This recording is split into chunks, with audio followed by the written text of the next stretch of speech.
And the next presentation will be given by Aviâja Egede Lynge, who is the director of the Office of the Rights of the Child in Greenland.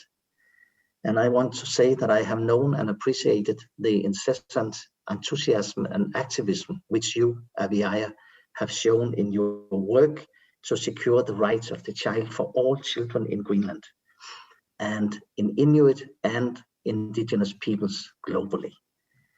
You have shown that there are Inuit ways and indigenous ways of promoting the rights of the child, and that these ways show good results and outcomes. Furthermore, you are an activist for the promotion of the rights of indigenous women. Recently, you stated that the Office of the Rights of the Child in Greenland is an Inuit institution. And I think that is very key to understanding the impact of MIO, as it is called, throughout the society and communities in all parts of Greenland. Then I will also add now that in continuation of your presentation, I will join in with a few observations on the social resources and capacities of Inuit children and young people. So, Aviâja, it is a pleasure to give the floor to you, please.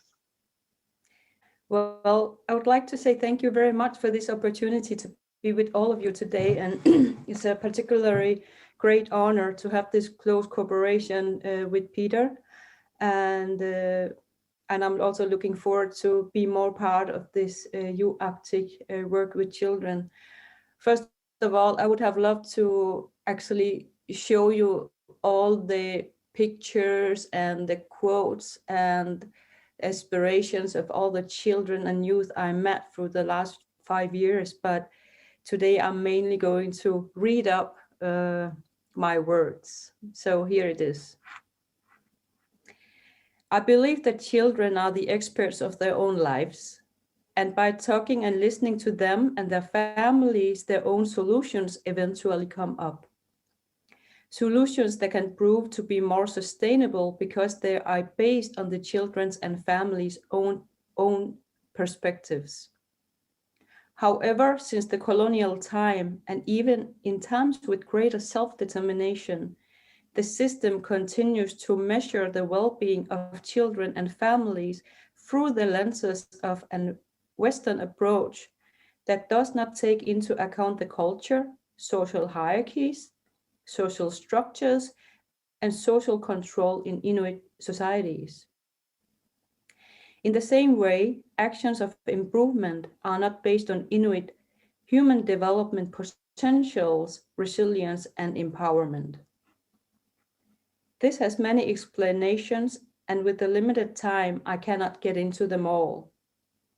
Today, I will focus on arguing for and showing an example of why, in the work of improving the conditions of children and families, one has to work on the basis that each Inuit community has their own collective cultural codes, values, and norms, and why that actions of improvement should be based on and with those it is about. Children's rights cannot be lived out if the real conditions do not emerge and those in question are not met with equality and are given opportunities for action based on them and with them. In MIO, Greenland's National Child Rights Institution, we have developed this approach into a systematic working method that is highly recommendable for other indigenous societies. Since 2015, I have visited and talked to children and community members in 40 cities and settlements in Greenland. I have listened to children and families' own words about their lives in their own surroundings. The result is a series of travel reports with a collection of statements and recommendations from the rights holders themselves. Through these visits, MIO estimates that Greenland does not comply with up to 20 articles in the UN Convention on the Rights of the Child. It has been documented for decades that many children live under very difficult conditions. Greenland has major socioeconomic problems, including care neglect and high levels of suicide and substance abuse. And for just as many years, the political response to children's problematic living conditions has been characterized by fire extinguishing and often changing political course, inadequate coordination and cooperation between authorities, and non-involvement of children and adults in the strategies. The problem is that the children and families have been regarded only as figures, and that the problems can only be solved with smart Western methods. It just never worked. And this is where culture comes in. Although Inuit societies have undergone strong modernization in recent decades, the culture is alive and well. Informal social hierarchies, control, survival mechanisms such as taboo, strong interdependence life, and can vary from small community to small community if they are lived out unhealthy or healthy. The picture of how the children and families feel is there, and the answer to the solution lies there. It is on the basis of this that we have developed our working method. One could ask if anyone just could not come and talk to the children and families in the small communities. No. It requires adapting to their way of communicating, understanding what taboos characterizes them and why. Who are the informal leaders? What values do they have and what motivates them? Here are some examples of what we found using our method. Through dialogue, surveys, interaction, and participant observation with children, community members, professionals from health, school, social sectors, our method has shown that the underlying taboo behavior among adults and other social structures that influence children's and family lives. I'll give you some examples. Sexual assaults. Well, before I go into the further into the examples, I like to say that sexual assaults have been known for long time, but it's only now that we begin to be able to look more into the reasons and the mechanisms behind them. So sexual assaults are taking place in all social groups. Unlike the widespread notion that sexual abuse is primarily taking place in families with severe social problems and alcohol problems, we have found that sexual assaults are taking place in all social groups. Also, in some place, the abuse has been going on for generations without anyone acting on it. There are even words that are being used as horrible as "you will get used to it." So it has become like a normative thing, unfortunately. Adults protect themselves at the cost of the child's safety. When issues of sexual assault, bias, and abuse is being highlighted and brought into light, it is not uncommon that adult people react with disbelief, denial, and even attacks on me. We also met professionals and authorities who shelve cases of abuse in order to protect other adults. Underreporting of sexual assaults to the authorities is widespread, and there are numbers of reasons for that. Citizens are unsure about how and when to report to the authorities. Fear from exclusion from the community keeps adults from reporting. In small communities as well as in cities, people are often interdependent socially and economically. If the offender is the provider of the family or a public figure with influence, it becomes even harder to react. In addition, sexual abuse is generally often kept secret and concealed due to guilt and shame, dynamics, and fear of stigma. Children and young people themselves, therefore, fear the consequences for their families if they tell adults about their secrets. It is also important to keep in mind that hierarchies of power differs from place to place. And for many who were brought up on the basis of collectivism, individual boundaries have traditionally been forbidden for the individual family members. Other central social structures that influences children's and families' lives are clash between individualism and collectivity. New family structure based on individualism versus traditional structure of the collective society, with its emphasis on the extended family and the community, which is crucial to survival, protection, and health. It means that families have to adapt to the system that does not take into account how indigenous family culture is constructed. In the European individualistic systems, you have to approach the authorities for service and help. Inuit youth, on the other hand, tells us that adults should approach the youth. Young survivors and young people with trauma do not get the required psychological help. We have met many children and young people who suffer from traumas from their upbringing or had other psychological problems who do not receive the help that they need to recover. This is not only a severe problem on a personal level. It is likely that children's and adolescents' opportunities for learning are limited because their concentration instead revolves around concerns and worries. Studies indicate that children who are victims of neglect often have learning difficulties. So despite a modern Greenlandic law on primary and lower secondary education, which is in line with the UN Convention on the Rights of the Child, there is nevertheless an excessively large group of young people who do not get education. About half of the population of all 25 to 64 years old has no education above the lower secondary level. So what are we doing and how do we do it? We work from the point that each town and settlement we visit has its own collective cultural codes, values, and norms. We adapt our methods to each location.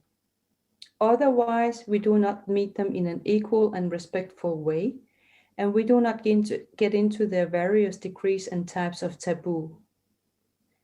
It is a method that has proven to be able to create a marked and necessary awareness of condition of children and young people in Greenland. Serious taboos about the condition of children, young people, and families have come to light and brought up and articulated in a way that creates action in both the population and politicians.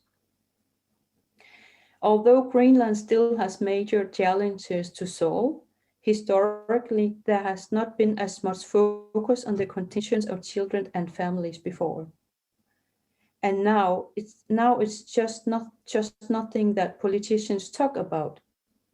Now it is also among the population in the small communities. The next step is to get the population even more involved and for Greenland to start raising children's conditions adapted to the cultures of small communities together with those it's about and based on an equal approach.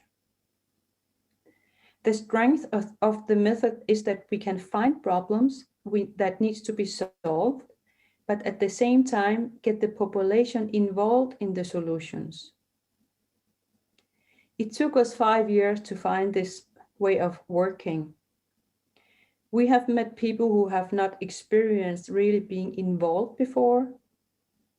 We have seen the hardest examples of children and family who have difficulty, met anger because taboos are broken, experienced political attacks because of balance of power being disturbed.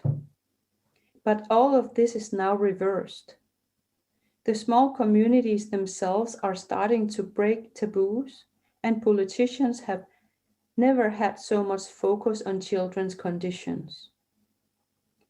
I believe that this is the real path to greater self-determination. Local cultures are rich in resilience, and culture of community caring is there. Our job is to embrace this community care and stop embracing Western models as the only solutions to our Inuit communities. Oyana. Thank you very much, Aviâja, for your presentation. I'm not going to go in to these points in the slide because it will take a long time, and it's more just to give like a visual impression of the things I am talking about. It is to follow up on what you said, Aviâja, that there is a huge resource in the local communities, in between people, for providing social support, social networks, and social resilience. And that is what I will follow up on. So again, thank you, Aviâja, for your presentation on ways of promoting the rights of the child through Inuit and indigenous ways. When we want to make social transformations, we must address the challenges in the communities we are working together with. One way of doing that is by enhancing and strengthening the social and cultural resources of the community. That means that we look for the exceptions from the challenges, for the moments where social support is performed and social resilience is built. Cultures are very complex, full of parallel processes, of nodal points, of intersections, and in an ongoing and interlinked process of building on traditions and creating new ways. In these patterns, this wholeness, we can punctuate ways of socially supportive behavior and speech acts performed by young people. I will start by a short story. Elena, a psychologist meeting the young people in psychosocial workshops in towns and settlements, said, "To me, it seems that all the descriptions of problems in the young people are taken from a rather global vocabulary, including violence, substance abuse, depression, teenage pregnancies, sexual abuse, neglect, aggression, lack of self-esteem, and many others. It is the vocabulary of an individualist discourse of psychology and psychiatry with diagnoses and descriptions from outside the community. But when I meet the young people here, I see something besides the challenges. I see a lot of social resources and capacities. Maybe these resources and capacities are the Inuit culture as it is now performed by the young people today. At least that is what I find particular to these young people I meet here." So end of quotation, and I will say, yes, indeed, I agree. These social capacities are part of the Inuit culture. They are weaved into other parts of the culture, but still they are there, popping up in the social connectivity and putting a particular ambience to it. Even though the resources and capacities may be fleeting, transient, short-lived, and even evasive to start with, they keep popping up, especially when they are seen and appreciated, as exactly as you talked about, Aviâja. In the slide, we have made a list of these social and performative capacities. The list builds on our dialogues and meetings with children and young people in a series of psychosocial workshops in towns and settlements. These capacities or performances are social, as they come to life in the meeting and in the dialogue between people.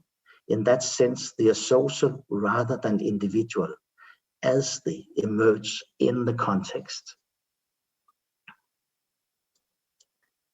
These capacities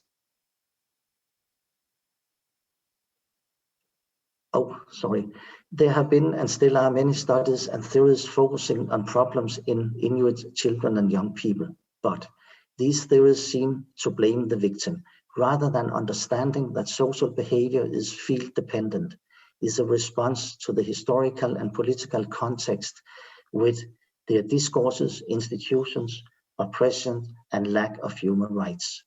In a supportive and appreciative context, the young people perform these constructive and socially responsible capacities on the list.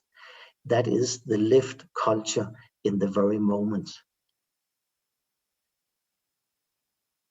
An example may show this very clear. I'm just trying to find the text. Many years ago, I met Nayarik, who is a psychotherapist in the family center in Bamut, a town in Greenland. Nayarik developed an Inuit way of healing mental suffering. When an individual came to her to seek solution to a problem or just to alleviate a suffering, Nayarik listened to the person and talked with him or her. And very often, after the first or the second session, Nayarik would ask, "Whom do you want to come here with you in our next session?" And then the help-seeking person came with another person, maybe the mother, maybe a friend with similar sufferings. And then again, after a session with the two of them, Nayarik asked again, "Whom do you want to invite to come with you for the next session?" And so on until more and more people gathered there in the session. In that way, Nayarik showed in practice that healing of social suffering must be social through building a trusting and supportive network. I will end by giving a third example, which is exactly about you, Aviâja, because once you told me that when Mio visits towns and settlements, children and young people come to meet you. And most often, the children and young people come together in groups. In this way, they support each other by building socially supportive networks to maintain and sustain a collectively secure, so collective secure their rights. To conclude, I think that these examples show how young people perform Inuit collective ways of understanding social support and social healing today. Through the performance of the social capacities on the list, the young people sustain Inuit culture as they build on social knowledge from the past, let it come to life in the present, and thus they build a viable future. So now I will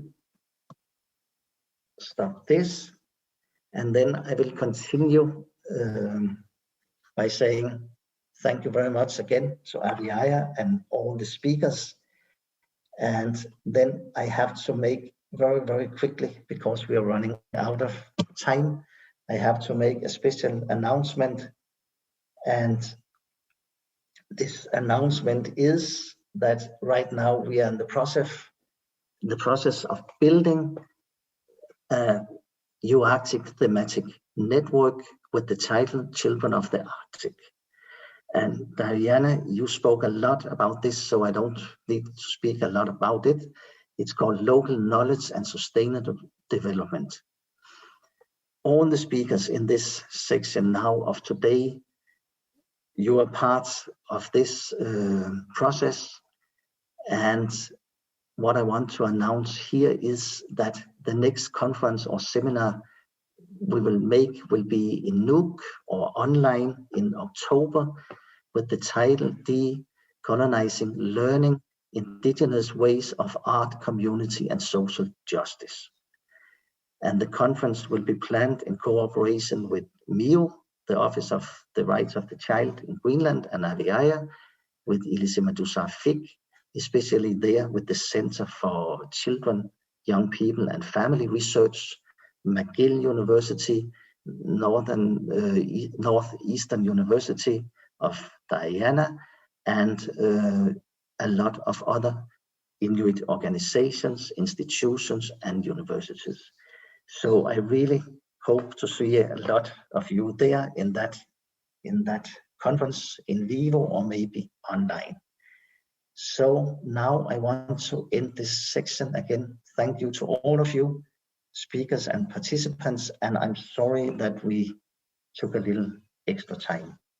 Thank you very much.